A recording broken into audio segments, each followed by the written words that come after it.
This peanut turkey stir fry is one of the lowest effort meal preps you'll find.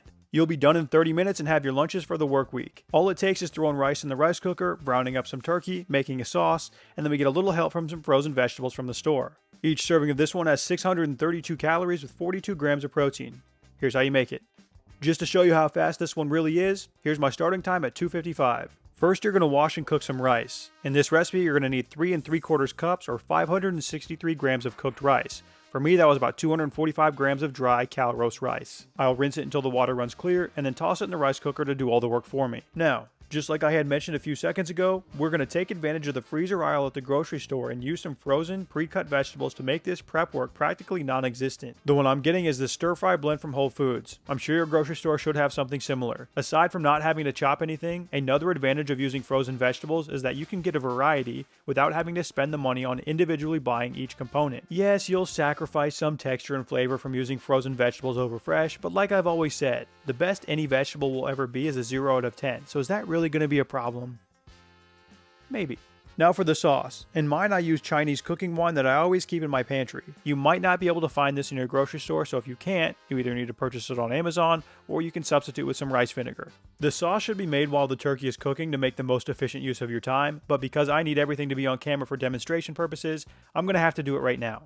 First ingredient, 1/4 cup or 56 grams of peanut butter. A nice trick for you little gremlins is that the scale works both ways. Whether you add weight to it or take weight away, it's still the same measurement. So for sticky things like peanut butter, it's easier to take that weight away from the jar than it is to try to put that weight into a bowl. Next, 1/4 cup or 84 grams of honey. Now listen to this part very closely.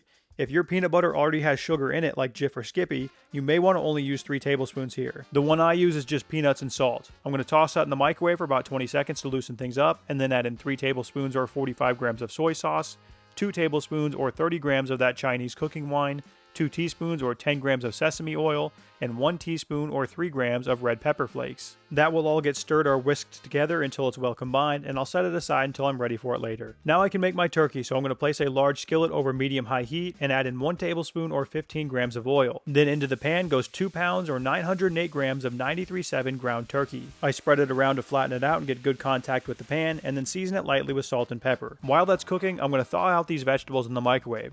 We're using 1.5 pounds or 681 grams of that frozen stir-fry blend. I'll place these into the microwave for 3 to 4 minutes until they are thawed out and warmed. Frozen vegetables can be a bit watery, so thawing them out in the microwave and then draining all the excess water away is going to help out. Once my turkey has been cooking for a couple of minutes and the underside has had the chance to brown, I can shake it around, break it up, and flip it over to the opposite side. This will go for a couple of more minutes until it's about 90% of the way cooked through.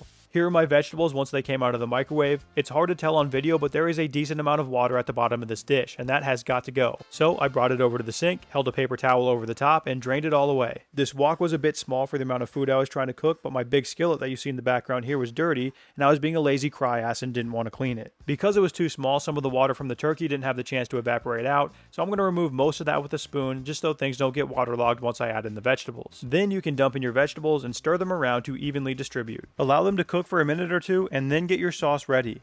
Give it another whisk to ensure that everything is mixed in, dump the sauce over the turkey and vegetables, and stir. Cook for an additional 2 to 3 minutes to allow the sauce to incorporate and thicken slightly. Then give it a taste test and adjust any flavors as needed. This recipe will yield you 5 servings, so lay out 5 meal prep containers and divide the rice and stir fry evenly between the 5. Each container should get 3/4 cup or 112 grams of cooked rice. If you want some more carbs or calories, it is obviously very easy to make more rice and increase the amount that goes into each dish. Now I know I'll get questions about these containers because they are different than the black ones you usually see.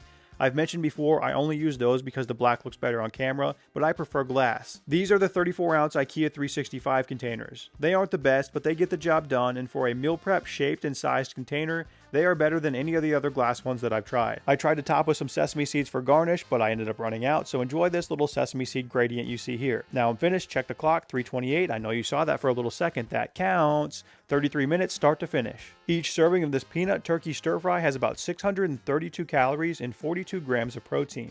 When lunchtime rolls around, I'll pop a dish into the microwave in 30 to 60 second intervals until it's hot. Now when the dishes have cooled and are done steaming, put the lids on and move them into the fridge. They'll last for up to 5 days. Now that we're in the middle of spring with summer right around the corner, I found myself wanting to be outside more and definitely not spending time in the kitchen. Having recipes like this one that will only take me 30 minutes and provide me with lunches for the week gives me time to do more fun things with the nice days that we've been having. The bag of frozen vegetables really helps to cut down the time spent in the kitchen, and although it does slightly decrease the quality, some weeks it's just worth it. For more quick meal prep recipes, check out the 2 linked on the screen here. Now hit the thumbs up button or my boss is going to give me the business.